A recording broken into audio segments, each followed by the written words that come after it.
Donc bonsoir à tous. Ce soir, Pardon, je n'avais pas vu qu'il y avait un enregistreur. vous voulez enregistrer, mettez-le. Mais bien sûr. Ouais. Mais bien sûr, on vous dira pour les droits d'auteur. Hein.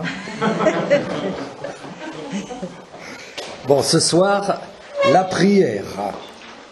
Alors, le nouvel archevêque de Paris, quand il a pris ses fonctions, il y a un peu plus d'1 an, il a donné des interviews dans tous les sens, et il a dit cette chose qui m'avait frappé: il me faut prier sans cesse, sans quoi je ne serai pas en état d'être évêque. Traduction: pour être un bon évêque, il faut que je prie. Transposition: pour être un bon époux, une bonne épouse, un bon papa, une bonne maman, il faut que je prie.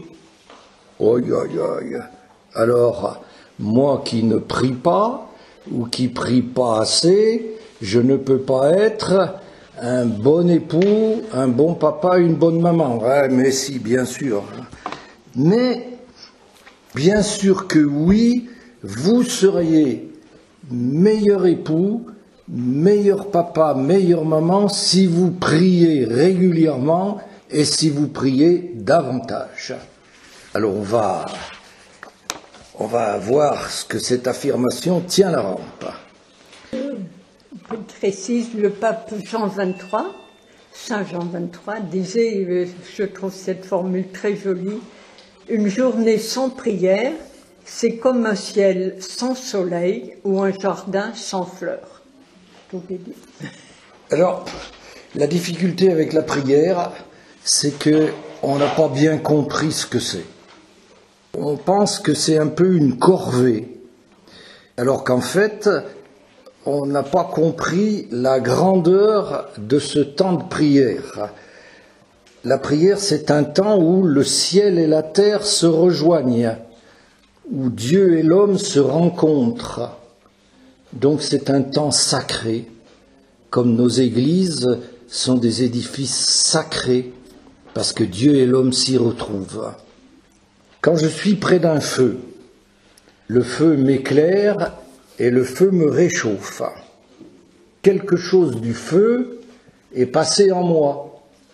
Quelque chose de la lumière du feu, de la chaleur du feu, est passé en moi. C'est la même chose dans la prière, identiquement. Quand je suis près de Dieu, quand je suis ensemble avec Dieu dans mon temps de prière, quelque chose de Dieu passe en moi.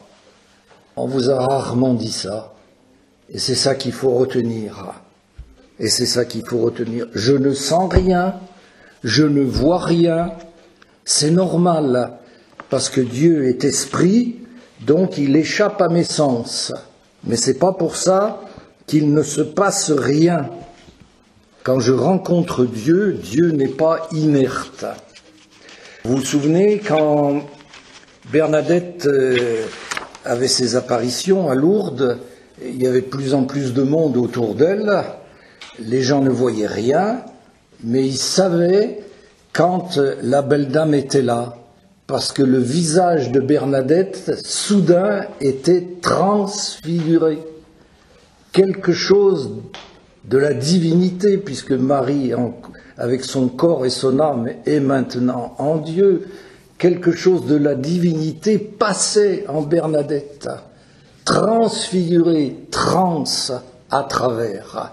La prière, c'est ça, trans. Quelque chose de Dieu passe en moi. Quand je prie, l'amour de Dieu, parce que Dieu est amour, on vous l'a suffisamment dit, Dieu est amour, quelque chose de l'amour de Dieu se propage dans mon cœur, par porosité, par osmose, par effusion, vous voyez? Alors ça se passe, ça, c'est pas Saint Paul sur le chemin de Damas, ça se passe peu à peu, goutte à goutte, rencontre après rencontre. Il faut être patient, il faut être fidèle. Le juste vivra par sa fidélité. C'est pas compliqué d'être chrétien, mais voilà, il faut l'être au jour le jour. Il faut comprendre que le bon Dieu est heureux de me communiquer, de m'imbiber de son amour. Il disait dans Jérémie, « Je mettrai ma joie à leur faire du bien ». Ah, ça c'est important. Quand je rencontre Dieu, il n'a rien de plus... Sa vision c'est « Ah, là voilà, le voilà, je l'aime, mon enfant bien-aimé, je vais lui faire du bien. Je vais lui faire du bien. » Et non pas j'attends qu'il vienne m'expliquer tout ce qu'il a fait de mal. Vous voyez, autrefois la confession, ça s'appelait le tribunal de la pénitence. Hérésie, hérésie complète. Hérésie. Voilà. Dieu ne nous punit jamais. Jamais. Vous entendez? Si on vous dit le contraire, vous direz on a entendu un gars qui nous a dit, et il avait l'air d'y croire. Et oui, mais c'est vrai. C'est vrai. Alors, c'est dans l'Épître aux Romains, chapitre 5, verset 5, c'est un verset célèbre. L'amour de Dieu a été répandu dans nos cœurs par l'Esprit Saint qui nous a été donné. Dans nos cœurs. Alors, au lieu de n'avoir pour aimer mon conjoint et mes enfants que mon pauvre amour humain estropié par le péché originel, Adam et Ève, après le péché originel, ça va pas fort, hein. C'est lui qui, non, c'est elle qui m'a, mais c'est pas... Enfin, bof, toc, toc, toc. Nous, on en est là encore. Hein. Alors, au lieu de n'avoir que cet amour humain, ce pauvre amour humain estropié, j'ai aussi l'amour de Dieu qui vient m'aider. Ma capacité d'aimer est majorée par l'amour de Dieu que je reçois, qui m'est transféré dans mes temps de prière. Ma capacité d'aimer, ça devient un alliage. Et alors cet alliage, sa teneur en amour divin, elle est plus ou moins forte, selon que je prie longtemps, pas longtemps, jamais, souvent. Ça dépend de moi. Ça dépend de moi. Vous comprenez? Eh oui. Ça dépend de ton assiduité à la prière. Alors c'est le premier message que vous entendez tout de suite. Si tu as froid, tu restes longtemps devant le feu. D'accord? Et si tu veux aimer mieux, prends longtemps du temps avec Dieu dans la prière. Voilà, c'est le premier message. Il faut prier le plus longtemps possible, le plus souvent possible, pour permettre à Dieu de me faire tout le bien possible. Plus je viens, plus je le rencontre, plus il me fait faire du bien. S'il ne me voit jamais, il fait ce qu'il peut. Voilà. Vous comprenez ça? Dans les évangiles, dans l'évangile de Marc, au chapitre 3, verset 10, Marc nous explique que Jésus était... Tout le monde venait sur lui. Écoutez si c'est beau. Il en avait tant guéri qu'il se précipitait sur lui. Il en avait tant guéri, c'est-à-dire que les bienfaits de Jésus ne se limitent pas à ceux qui sont racontés dans l'Évangile. Il en a fait infiniment plus. Il en avait tant guéri qu'il se précipitait sur lui pour le toucher. Alors je vous pose la question, est-ce que je me précipite pour rencontrer Jésus dans la prière? C'est ce que je devrais faire. C'est ce qu'ils faisaient les foules au temps de Jésus. Il leur faisait du bien, alors ils se précipitaient pour profiter de ses bienfaits. Jésus me fait du bien aujourd'hui pendant mon temps de prière, et hélas, je ne me précipite pas, et c'est dommage. Et c'est dommage. Prier, ça n'est pas satisfaire une obligation pour être en règle. Vous n'avez pas à vous accuser de ne pas faire votre prière, c'est pas un péché, mais c'est un manque à gagner. Vous voyez, si vous priez régulièrement, si vous priez sérieusement, vous vous enrichissez. Dieu vous enrichit de sa grâce, lui qui met sa joie à vous faire du bien. Je mettrai ma joie à leur faire du bien. Alors, sachant ça, Seigneur, je viens vers toi parce que je sais que tu vas être content de me faire du bien. Voilà, prier, ne pas prier, c'est un manque à gagner. C'est un manque à gagner. Alors, je vais essayer de voir rapidement avec vous ce que cet amour que Dieu nous infuse goutte à goutte dans la prière, quelques-unes de ses caractéristiques qui sont bien utiles pour nos couples. Première caractéristique, c'est la fidélité. Dieu n'aime pas comme nous. Nous aimons l'autre tant qu'il nous paraît aimable, et quand il a cessé de nous paraître aimable, nous ne l'aimons plus. Nous sommes des amoureux intermittents. Nous sommes des intermittents de l'amour. Pas Dieu. Dieu nous aime de toujours à toujours. Quoi que tu aies fait, quoi que tu m'aies fait, tu ne peux pas m'empêcher de t'aimer. Quand les montagnes s'écarteraient, quand les collines chancelleraient, mon amour ne s'écartera pas de toi. Isaïe 54, 10. L'amour de Dieu est inconditionnel. C'est ce qu'on veut dire quand on dit Dieu est fidèle. Dieu est fidèle.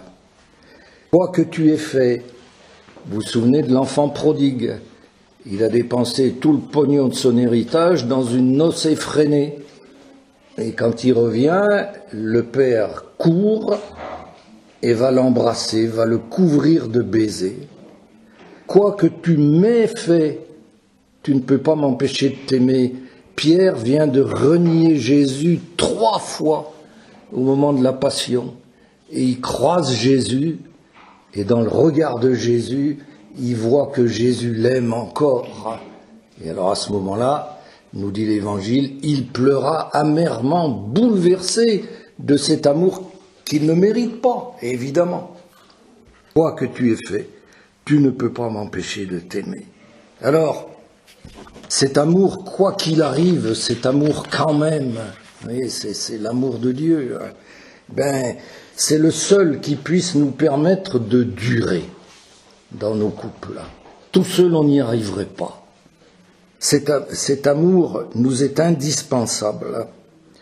Quand on célèbre des noces d'or, des noces d'argent, que sais-je, on dit bravo, bravo, mais non, c'est le bon Dieu qu'on devrait applaudir. Parce que si ça a tenu si longtemps, c'est parce que le bon Dieu était dans le coup.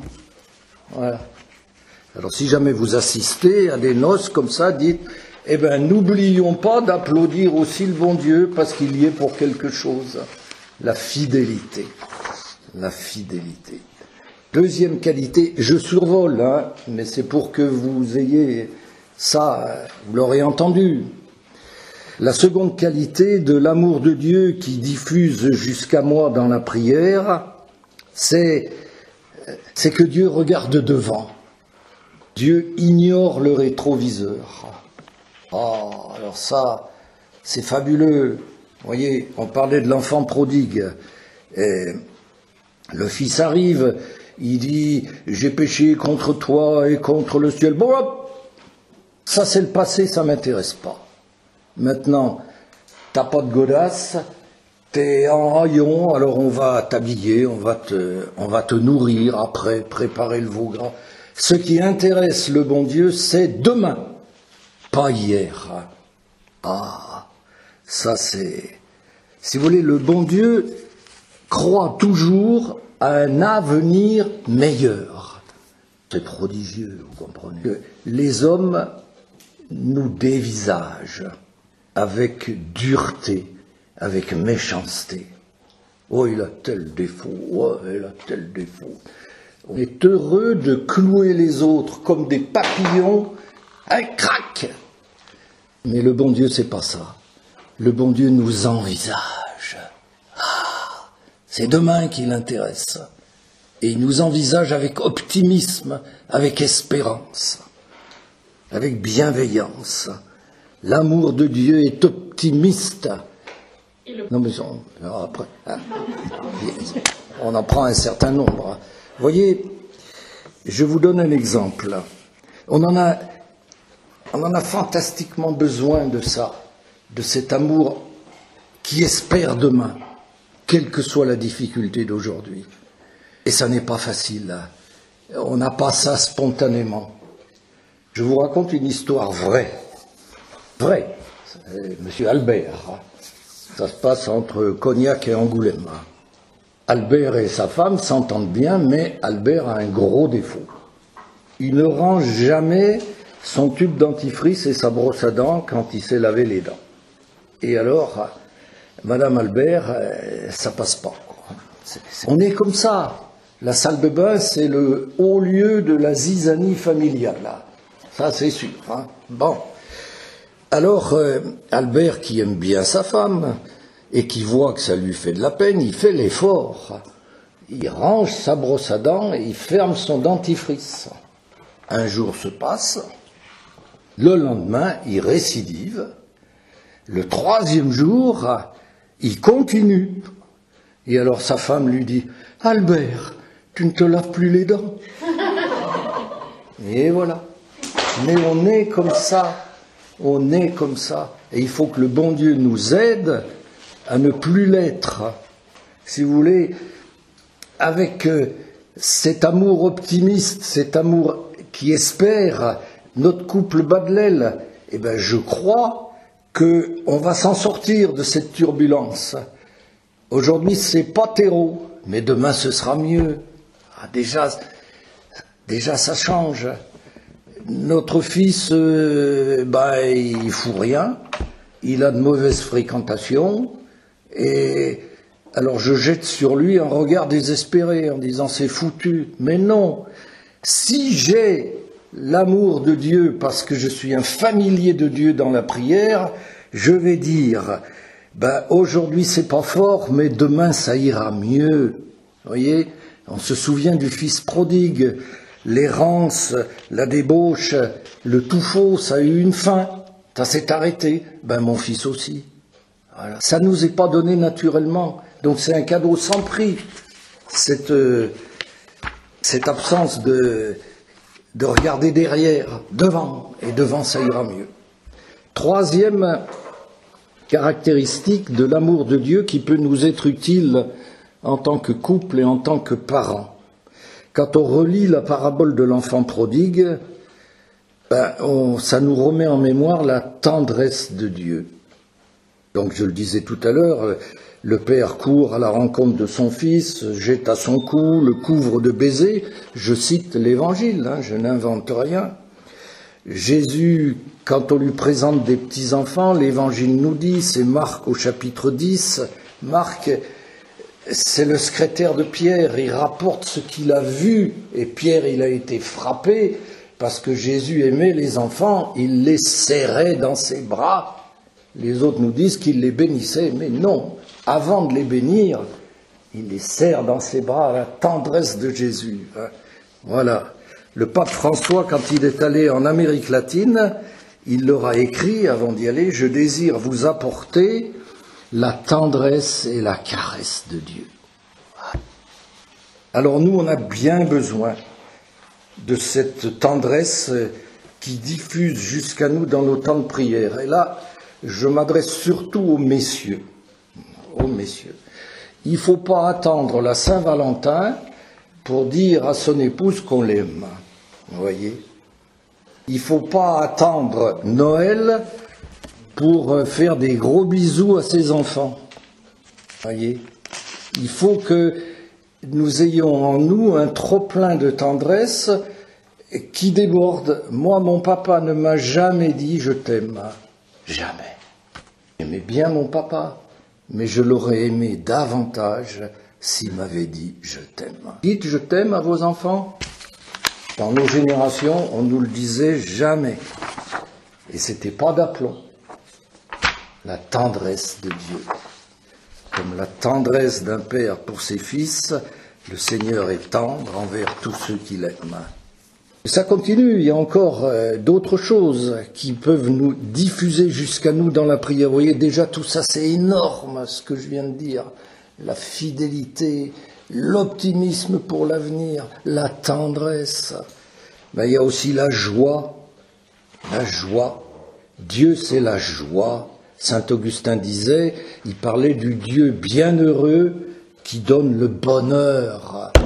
Ce que Dieu veut pour toi, c'est que tu sois heureux. Voilà. C'est pas de taper dessus en disant, tu aurais dû faire ça. Mais non. Quand on a fait des bêtises, Dieu n'est pas fâché contre nous. Il a le cœur gros. C'est tout à fait différent. Parce qu'il aurait pu mieux faire. Mon enfant bien-aimé, il vient de faire une grosse bêtise, c'est dommage, ça l'a abîmé. Et vous voyez, c'est ça, il a le cœur gros. Voilà. Le pape Jean-Paul II, Saint Jean-Paul II maintenant, parlait de la joyeuse communion de la Sainte Trinité. Il y a un tableau célèbre de Fra Angelico qui s'appelle « La ronde des élus ». Au ciel, on fait la farandole. Quand on arrive après la mort, le bon Dieu nous dit « Tu veux danser ?» D'accord, il dit « Entre dans la joyeuse farandole ». Et puis il y en a malheureusement qui n'ont pas envie de danser, ils mettent les mains dans les poches, et ça s'appelle l'enfer. Mais c'est eux qui le choisissent. Vous voyez ? Entre dans la joie de ton Dieu. Voilà. Alors ça, c'est très important parce que on a peut-être oublié, parce que on a beaucoup de choses à faire, parce que la vie nous occupe, que on est heureux et que c'est super. L'habitude nous a peut-être émoussés, rendus inattentifs. Et c'est bien de recevoir dans la prière la joie de Dieu, parce que ça va nous redonner l'allégresse des débuts. Ah, quand on a commencé à s'aimer, c'était prodigieux. Jamais oublié le jour où j'ai dit je t'aime à Christine et elle m'a dit moi aussi. C'est le plus beau matin du monde. Il faut qu'on retrouve ça, il faut qu'on retrouve l'allégresse d'être ensemble. Il y a tellement de couples cassés autour de nous. On est heureux, ça dure, merci Jésus. L'allégresse d'être entouré de nos enfants, ça grince peut-être, c'est un peu, bon, c'est pas toujours comme on voudrait, mais enfin, au global, on a le cœur en fête. Voilà. L'allégresse, deux L, allégresse. Voilà ce que peut nous donner l'amour de Dieu qui transfuse. Il peut nous donner aussi le calme. Le calme. Si vous êtes un familier de Dieu, et vous l'êtes, si vous priez régulièrement, alors vous êtes un artisan de paix. Vous êtes un artisan de paix. Vous voyez, au soir de Pâques, quand Jésus retrouve ses apôtres, il ne leur dit pas « Super, je suis plus mort, on fait la fête ». C'est ce qu'il aurait dû dire. Hein ? Il était mort et il le retrouve. Et non, il leur dit « Paix à vous ». Et il le dit 2 fois. « Paix à vous ». Donc, Dieu nous donne la paix. Jésus a apaisé la tempête sur le lac de Génézareth. Et l'Évangile nous dit « Et il se fit un grand calme ». Alors, ça on en a besoin aussi, parce que si vous avez un tempérament, allez, disons, éruptif, eh bien, plus vous prierez, moins vous érupterez. Et il y en a un qui sera content, c'est votre conjoint. Ok ? Petit à petit. Si dans votre couple, c'est roulis, tangage, paquet de mer, eh ben, c'est la tempête. Elles vont diminuer d'intensité d'abord, après elles vont s'espacer, et ça dépend de vous, et pourquoi pas disparaître. Mais pour ça, il faut être un familier de Dieu, hein. Il faut qu'il y ait cette transfusion du calme que Jésus nous donne.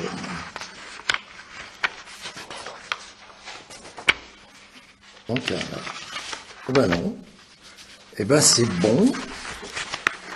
C'est bon, fin de la première partie. Donc, vous voyez bien que je ne peux que...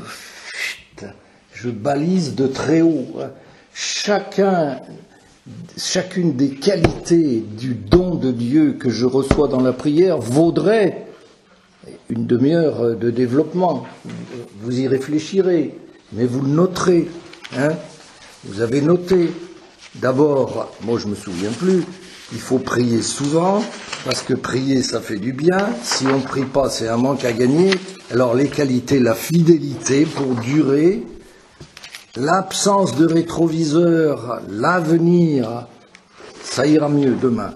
La tendresse et la Saint-Valentin, la joie et le calme. Ben avec ça, si vous n'allez pas chercher tout ça dans la prière, ben c'est que vous n'en avez pas besoin, alors tant mieux pour vous.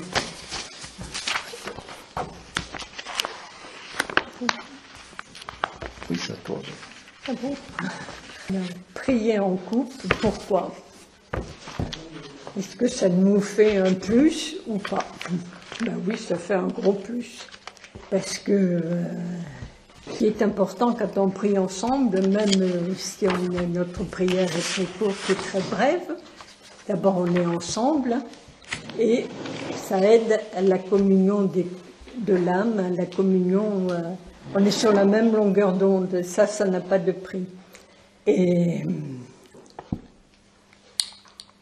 le bon Dieu a dit, dans Matthieu 18, 19, « Amen, je vous le dis, si deux d'entre vous s'accordent sur la terre pour demander quoi que ce soit, cela leur sera accordé par mon Père qui est dans les cieux. » Bon, ça, c'est lui qui l'a dit, il est la vérité, donc il est content quand nous prions ensemble. Et puis, les bontés de Dieu ne sont pas épuisées, elles se renouvellent tous les matins, c'est dans Jérémie. Et c'est très vrai. Et le bon Dieu aime nos couples. Chaque couple est unique, chaque couple a sa propre histoire qu'il écrit chaque jour. C'est nous qui faisons notre couple. Il faut en être bien conscient, tout ne nous est pas donné de l'extérieur, c'est nous qui sommes les acteurs. Et le bon Dieu aime nos couples. La preuve, nous, on a fêté au mois de septembre un anniversaire de mariage, on avait tout bien préparé. Il devait y avoir une messe, on se réunissait le samedi soir, et puis il y avait une messe le dimanche à 11h, et puis on allait manger le lendemain à la campagne. Bon, on avait trouvé un restaurant qui nous plaisait, on avait mangé, mais c'était pas très bon, donc on était... C'était même très mauvais. La lilala sur la question. On arrive, on croyait d'abord, j'avais lu dans Famille chrétienne, je crois que c'était à Ugerche, là, et que l'évêque du coin réunissait justement ce dimanche-là tous les prêtres à Tulle, donc pas de messe. Voilà. Il consacrait son diocèse à je sais pas qui, au Sacré-Cœur. C'était l'anniversaire, les 700 ans du diocèse ou un truc comme ça. Bon, alors je me disais, il va falloir qu'on reparte plus tôt. Je savais qu'il y avait une messe chez les Dominicains le soir, mais ça ne me plaisait pas pour les enfants, ça me tracassait. On avait essayé de trouver, parce qu'on a une petite fille qui est maintenant maman, et c'est pour ça qu'on était allé pas trop loin de là-bas, pour voir si dans son diocèse il n'y aurait pas, mais ça n'allait pas. Donc, bon, on arrive à l'hôtel. Il y a une petite chapelle à côté, puis on va voir. Qu'est-ce que je vois? Le bled où on allait manger le lendemain, il y avait une messe à 11h. La seule du diocèse. La seule du diocèse, en plus de celle avec l'évêque. Cadeau. Bon, on va manger après le dimanche au restaurant. On a fait le golden du siècle, ça pouvait pas être mieux. Et le bon Dieu nous a tout donné, vous voyez, sur un plateau. Et c'est pareil pour vous, il vous aime, comme il nous aime nous, il vous aime chacun. Donc, à vous de vous débrouiller avec lui. Lui, il ne demande qu'à donner. Et nous, il attend qu'on reçoive. Bon, alors, pour recevoir, il faut d'abord tendre les mains. Voilà. C'est bien. Alors, prier ne serait-ce que... Je vous propose le Notre Père en vous donnant la main. Pour commencer, si vous voulez, c'est C'est bien parce qu'avec la main, on peut se dire plein de choses. Hein. Et dans Notre Père, il y a « Pardonne-nous nos offenses comme nous pardonnons ». Ça peut aider en fin de journée. Si la journée a été pas très bonne. Merci. Alors, deuxième partie, concrètement, comment s'y prendre pour la prière. Alors, je ne vais pas vous l'apprendre. Je pense que la majorité d'entre vous prie, plus ou moins régulièrement. Donc, vous le savez, mais je vais vous donner 3 coups de projecteur que vous savez peut-être moins et qui sont très importants. Premier coup de projecteur, il n'y a pas de méthode pour prier. Je suis un ennemi farouche des écoles de prière. Quand les apôtres ont demandé à Jésus « Apprends-nous à prier », ils lui ont posé la question. Jésus leur a pas dit « Pour bien prier, vous faites comme ça, vous faites comme ça, vous allez comme ça, vous le faites à telle heure ». Réponse de Jésus, quand vous priez, dites. Et il leur donne le Notre Père. Il leur a donné une prière, il leur a pas dit comment faire. Chacun de nous est unique, donc chacun de nous a sa façon à lui de s'adresser au bon Dieu. Et c'est la bonne. Voilà. Très important. Nos enfants, pour nous dire qu'ils nous aiment, ils s'y prennent différemment. Voilà.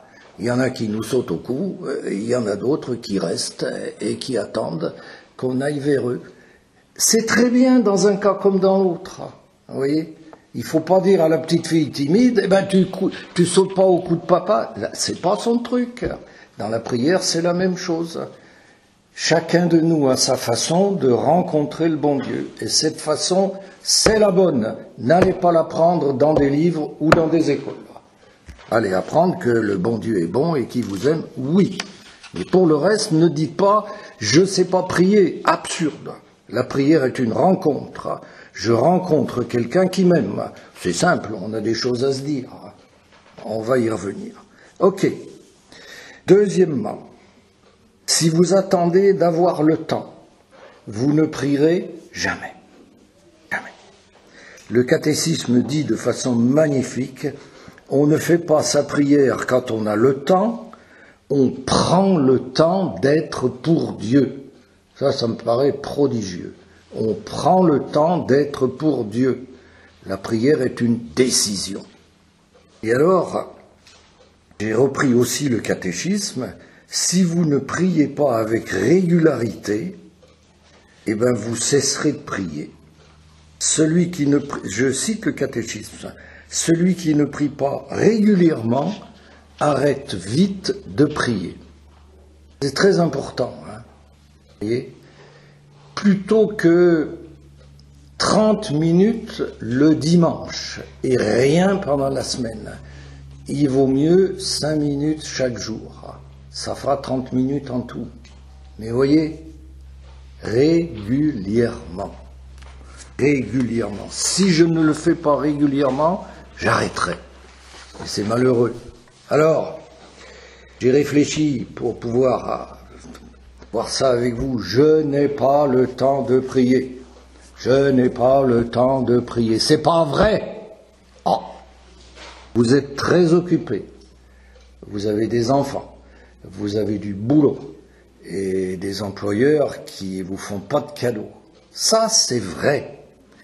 Mais que vous ne puissiez pas trouver du temps pour prier, ça, c'est pas vrai.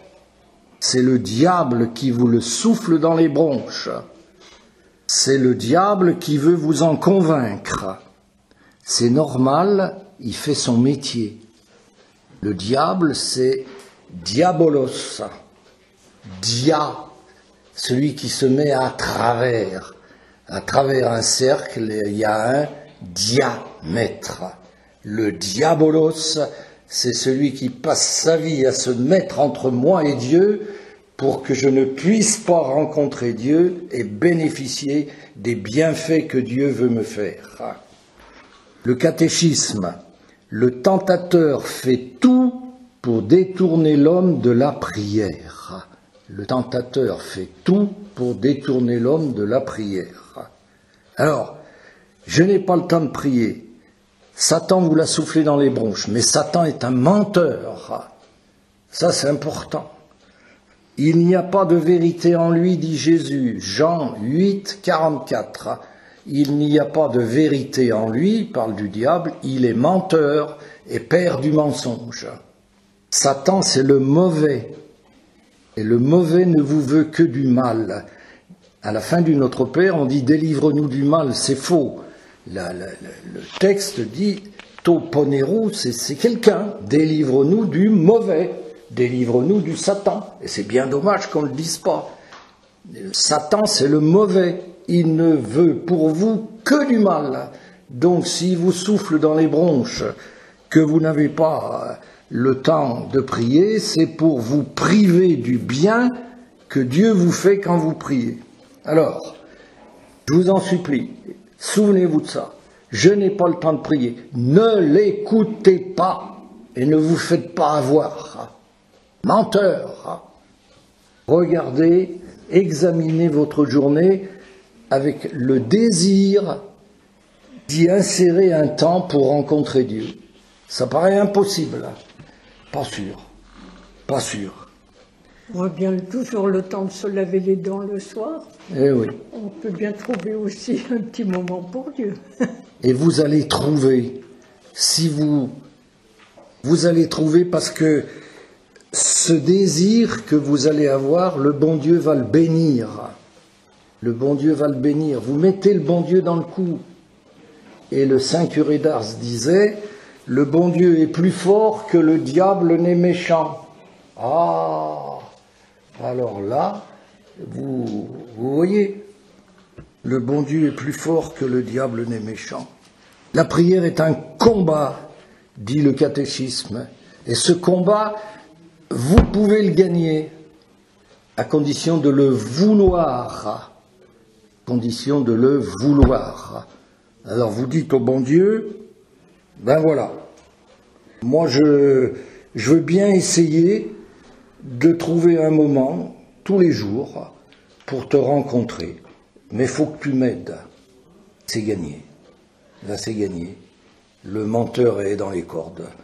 Le mauvais est KO. Vous avez gagné. Essayez. Essayez. Je vous donne 20 secondes de silence pour que ceux qui sont convaincus de ce que je viens de dire, eh bien, fassent cette prière au bon Dieu. Je veux bien essayer, mais aide-moi. Et on trouvera ensemble.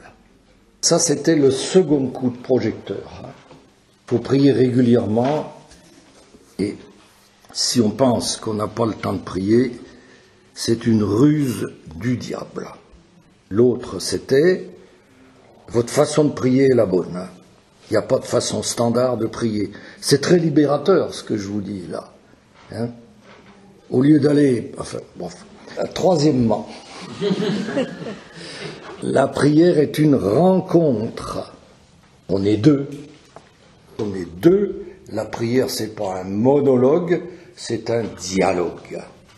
Il faut qu'on écoute le bon Dieu. On a trop tendance à parler. Ben oui, mais il faut laisser parler aussi le bon Dieu, qui a des choses à nous dire. Donc, la prière, il y a deux temps dans la prière. Je parle et j'écoute. Je parle et j'écoute. On demandait un jour à Jean-Paul II, c'était à Lyon ou au Parc des Princes, je ne sais plus, il avait dit aux jeunes, vous pouvez me poser des questions. Dans les questions, il y avait « Comment prie le pape ?» Magnifique comme truc. Et alors Jean-Paul II a répondu « Mais il prie comme tout le monde, il parle et il écoute. » Souvenez-vous de ça. Il parle et il écoute. Il ne faut pas qu'on ait une prière hémiplégique. Deux moments dans la prière. Premier moment, je parle au bon Dieu. Bon, ben ça, il n'y a pas de problème, c'est pas difficile. Mais je parle au bon Dieu, je m'adresse à lui comme une personne dont je sais qu'elle m'aime. C'est ça qui est important. Voilà. Me voilà, Jésus, je sais, je t'attendais, et je t'attendais. Commencez votre prière comme ça. Jésus, je suis là, c'est Jacqueline. Je sais, je t'attendais. Libère ça y est. Vous parlez à quelqu'un qui vous aime. Magnifique, magnifique. Le Saint curé d'Ars disait, la prière, c'est un doux entretien d'un enfant avec son père. C'est merveilleux, quand ça va mal, eh ben on vient prier, on vient pleurer dans le giron du bon Dieu, il nous console toujours, toujours. Quelle chance on a, quelle chance on a. Voilà.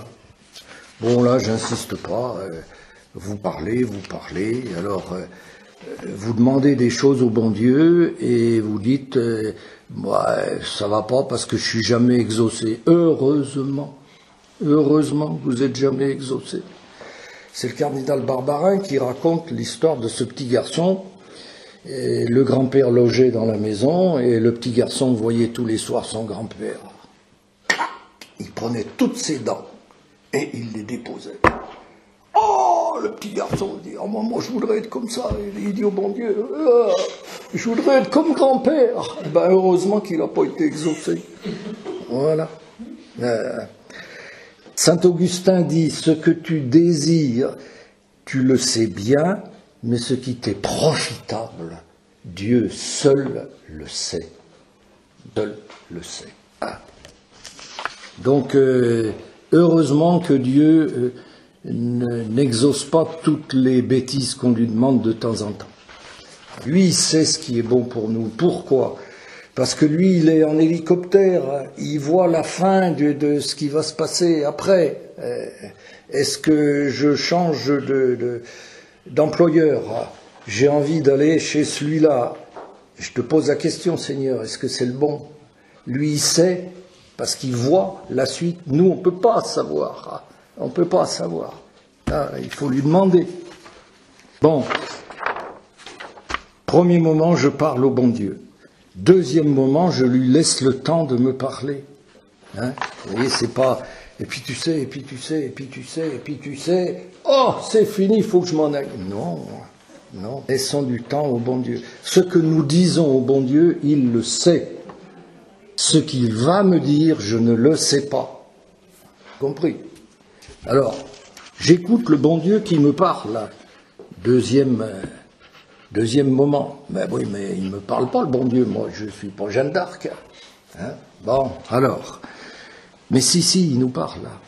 Et quand les foules étaient autour de Jésus, la parole de Jésus descendait dans leur cœur en passant par leurs oreilles. Maintenant, Jésus n'est plus là, physiquement. Alors, la parole de Jésus descend dans mon cœur en passant par mes yeux. Voilà. Ce que les foules entendaient, nous le lisons dans la Bible. La parole inspirée par Dieu. Voilà. En lisant la Bible, nous écoutons Dieu qui nous parle. Alors dans la Bible, il y a 73 livres. C'est beaucoup trop. Alors vous allez privilégier l'Évangile. Lire l'Évangile. Vous allez écouter Jésus qui vous parle. L'Évangile, c'est ce qu'il y a de plus important dans la parole de Dieu. Vous allez voir, les laïcs n'ont pas le droit de lire l'Évangile à la messe. C'est toujours un ministre ordonné qui lit l'Évangile. Nous, les laïcs, nous lisons la première lecture. Ok ? C'est pas pour rien. Quand c'est fini l'Évangile, eh bien on dit « Acclamons la parole de Dieu, louange à toi, Seigneur Jésus ». On ne dit pas ça à la fin de la première lecture. On dit « Parole du Seigneur » et nous répondons « Nous rendons grâce à Dieu ». Dans l'Évangile, c'est Jésus qui nous parle. Donc c'est l'Évangile qu'il faut lire. Voilà. Le pape, notre pape François, a dit qu'il avait toujours dans sa poche un petit Évangile. Toujours. Et Sainte Thérèse de Lisieux disait la même chose. Elle avait toujours l'Évangile sur son cœur. C'est la même chose. Il y a des tout petits évangiles. Là encore, vous avez tout le Nouveau Testament. Mais ils peuvent vous avoir des évangiles encore plus petits. Et avoir toujours ça dans sa poche. Et quand on a 3 minutes, on ouvre l'évangile. Ou autrement, vous lisez l'évangile du jour. Hein, bon, c'est la meilleure des prières. prenez Magnificat, prions en église, paroles et prières, j'en sais rien, et vous lisez l'évangile du jour. Ah, c'est pas bien difficile. Ok? On vous a mis sur le papier, vous pouvez avoir sur votre smartphone l'évangile du jour. Il y a des sites comme ça. Et c'est très, très agréable. Vous avez 5 minutes tranquilles, hop, vous cliquez et vous lisez l'évangile. Et là, vous avez fait votre prière. Vous voyez? Ok. Alors, dernière chose, pourquoi c'est important d'écouter Dieu qui nous parle? Parce que on lit pas l'évangile comme on lit le journal. Là. Le journal, ça s'évapore. La parole de Dieu, ça s'évapore. La parole des hommes, ça s'évapore. Verba volant. Tandis que la parole de Dieu, c'est tout à fait différent. La parole de Dieu, ça descend et ça porte du fruit. La parole de Dieu est une semence. Une semence. Dans la semence, il y a une puissance de transformation. Vous comprenez ça? Une puissance de transformation. Alors, progressivement, petit à petit, ça pousse, ça lève, comme le blé. On a un champ de blé, pas loin de chez nous. Et c'est fascinant de voir le blé, il s'est mis en congé pendant l'hiver. Et, oui, entendu. C'est très bien. Oui, oui. Assez parlé. Voilà. C'est bien, donc il faut accélérer, c'est bien. Donc, on voit ce blé qui lève doucement, et on imagine l'épi. Là, c'est la même chose, la parole de Dieu, elle descend dans votre cœur, et puis elle va porter du fruit. C'est mystérieux, mais les fruits viendront sûrement. Vous irez voir dans Marc, chapitre 4, verset 27. 4, 27. L'homme qui a jeté du grain en terre, celui d'entre vous qui a écouté Dieu dans sa prière et qui a lu la parole. Qu'il dorme ou qu'il veille, nuit et jour, la semence germe et grandit sans qu'il sache comment. Ah, ça, si vous voulez, c'est plein d'espérance. Ça va, ça travaille dedans. Vous savez ni comment, ni si, pourquoi on sait, parce que le bon Dieu nous aime, hein, vous voyez. Mais ça porte du fruit. Alors, vous dites, bon, je lis l'évangile, bon, ben c'est bien, mais il ne s'agit pas de comprendre l'évangile, c'est pas là que ça se passe, ça. Vous lisez l'évangile, Jésus, j'écoute ce que tu me dis ou ce qu'on dit de toi. C'est ça qui m'intéresse. Alors, mais il ne se passe rien. Mais si, ce bout d'évangile que vous avez lu hier soir avant de vous coucher et dont vous vous souvenez même plus ce matin, mais ça pousse, c'est semé, ça pousse et ça portera du fruit. Et ça portera du fruit. Il suffit de semer, mais il faut semer. Et le semeur, c'est vous. Le lecteur, c'est vous. Quand vous lisez la parole de Dieu, vous semez en vous la parole et elle portera du fruit. Ok? Que celui qui a des oreilles pour entendre, entende. Voilà, il faut être, je finis par là, persévérant. Persévérant. Voilà. Il ne faut pas dire, oh, aujourd'hui, c'est la multiplication des pains. Bon, je connais. Mais non, tu ne connais pas. Plouf. Il faut persévérer. Qui est-ce qui disait? Saint Isidore de Séville, là. Plus on fréquente assidûment la parole divine, plus on en comprend les richesses, de même que la terre, plus on la cultive, plus elle porte de riches récoltes. C'est facile à comprendre. Hein. Plus vous semez, plus vous récolterez. Si vous semez jamais, vous récolterez rien. Voilà. Allez, gloire à Dieu. Alors, attendez, ce que j'aimerais, c'est un petit bonus, comme l'année dernière, parce qu'il y a un petit bonus intéressant, c'est que Jacques, tu nous racontes quand même. Mais c'est l'heure qui sonne. Non, mais c'est pas grave, c'est pas grave. On prend le risque, parce que le bonus de ta conversion, quand même, c'est un beau bonus. Hein? Bon, d'accord. C'est encourageant pour vous. Donc, moi j'aimais bien le bon Dieu, mais j'avais lâché, quoi. J'allais plus à la messe et je faisais pas ma prière. Donc, j'étais pas un vrai chrétien. Vous comprenez? Un chrétien, c'est celui qui pratique. C'est comme si vous disiez, je suis nudiste, mais je suis pas pratiquant. Ah ben non. D'accord. Bon, je suis chrétien, donc je pratique. Je ne pratiquais plus, donc je n'étais plus chrétien. Et voilà que l'un de nos enfants est converti en foyer de charité. Retourné comme une crêpe. Il rentre, il dit, papa, maman, il faut que vous y alliez. Bon. Et il dit, il ne faut pas aller avec le prêtre, là, il est trop. Quel âge vous aviez? 40 ans. Oui, un peu plus. 40, 45 ans. Ouais. Et le moment où on est habitué, où ça s'émousse. Voilà. Et donc, il nous dit même, il ne faut pas aller avec le vieux prêtre là, parce que papa, ça lui plaira pas, il faut aller avec ce prêtre là. Bon, très bien. Alors, Christine, elle est d'accord. Elle dit, il faudrait qu'on aille à la retraite pascale avec ce père là, dans ce foyer de charité. Et moi, non, pas du tout. Et alors le temps passe. Notre fils nous dit, alors, vous allez en foyer de charité? Alors, on lui dit, maman va y aller, mais moi non. Ah, il dit, non, tous les deux ou personne. Ah bon. Ça, c'était le bon Dieu qui l'avait inspiré. Tous les deux ou personne. Bon, moi je me dis, ce sera personne. Bon. Et puis, je réfléchis quand même et je demande à Christine, ça te ferait plaisir d'aller à cette retraite? Tu veux toujours y aller. Tu veux toujours y aller, oui, j'espère. Tu veux toujours y aller? Elle me dit oui. Oh. Bon. Alors, pour faire plaisir à Christine, je téléphone au foyer de charité en me disant, ça commence dans 5 jours, ils auront sûrement plus de place.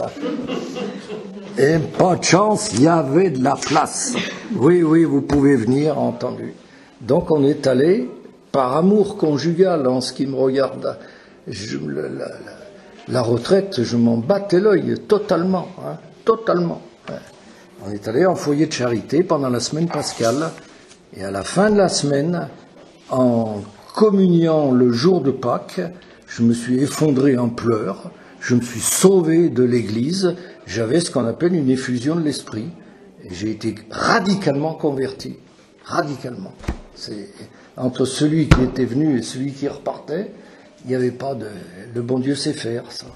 Voilà. Et en plus, le foyer où on allait, jamais on se serait arrêté là. C'était affreux. Il y avait une usine, la route avec des tas de voitures qui passaient, enfin, bref. Et en arrivant, Jacques me dit surtout, ne dis rien qu'on puisse partir dès demain matin et tout. Donc, ouais, ça commençait par la messe, c'est le prêtre là, qui avait prêché la retraite à Châteauneuf pour mon fils. S'est avancé au moment de la paix en disant « parents de Marc ». On était foutus. Et moi, le vendredi saint, oui, je battais la campagne là, dans le coin pour voir le restaurant où on pourrait manger le dimanche, puisque c'était la fin de la retraite. Le vendredi saint, je pense, c'était bien. Donc, vous voyez, c'est plein d'espérance, ça. Je n'ai rien mérité, rien. Qu'est-ce qui s'est dit pendant cette retraite? Mais je m'en foutais, ça m'intéressait pas. J'attendais que ça se passe. Et le bon Dieu, il a béni, ce geste d'amour conjugal, quand même, c'était gentil. J'ai accepté d'aller faire quelque chose qui me coûtait pour mon épouse. Il se contente de pas grand-chose. Voilà. Allez, gloire à Dieu.